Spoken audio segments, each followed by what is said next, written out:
Pauwi na pala yung mga bata galing sa school, kaya naman eto bising-busy na akong gumawa ng merienda nila at pang-ulam nila para sa hapunan. Yung pagluluto ko pala ng merienda ng mga bata ay sinasabay ko na nga din sa pagluluto ko ng hapunan. Pero inuuna ko na munang asikasuhin yung mga pang-merienda nila para pag uwi nila galing sa school may makakain na nga rin sila agad. Ito palang turon na niluto ko halos isang buwan na nga rin ata to sa ref. Last month kasi marami akong ginawang turon at nilagay ko lang sa freezer para pang merienda ng mga bata. Eto namang pomelo, ibinili namin to sa palengke at ang sabi nga ng tendero galing nga daw tong Davao. 160 pala yung per kilo nito at saktong-sakto nga rin na 1 kilo yan. Every time pag mupalit ko og pomelo kay ma-remember dyan ako ang balay sa akong lolo og lola. Naghanay magugay sila prutas na tanom na asilay santol, na ay kakao, apoy tambis og mga lubi. Ang akong dream jud karon no pagka matigulang mi sa kumbana sa probinsya jud mi mo puyo.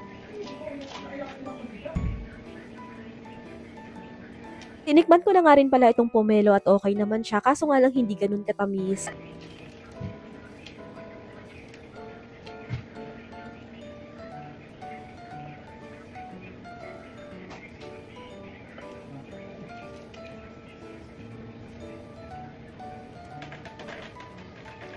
Nabalatan ko na pala yung pomelo kaya naman ibinigay ko na sa mga bata tapos magluluto naman ako ng siomay. Ito palang ginawa kong siomay, eto yung giniling na natira nung gumawa ako ng cabbage roll. Marami nga rin pala akong siomay na nagawa at eto na nga yung naging pambaon ng mga bata sa school kanina. May natira pa kaya naman isasalang ko na yan para pang ulam sa hapunan.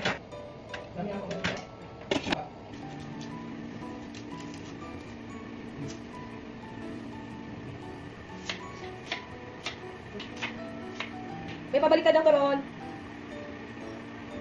Oh, ayun to.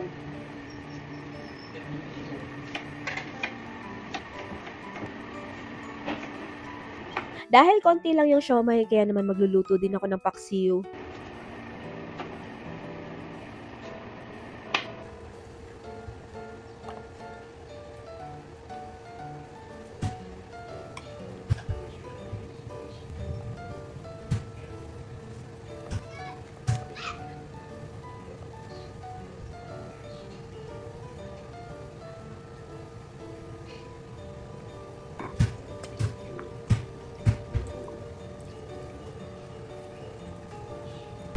May mga times nga rin pala mga mamshis na gusto ko sa paksiw yung may toyo at saka kamatis. Pero ngayon suka lang yung inilagay ko at konting patis para sa pampaalat.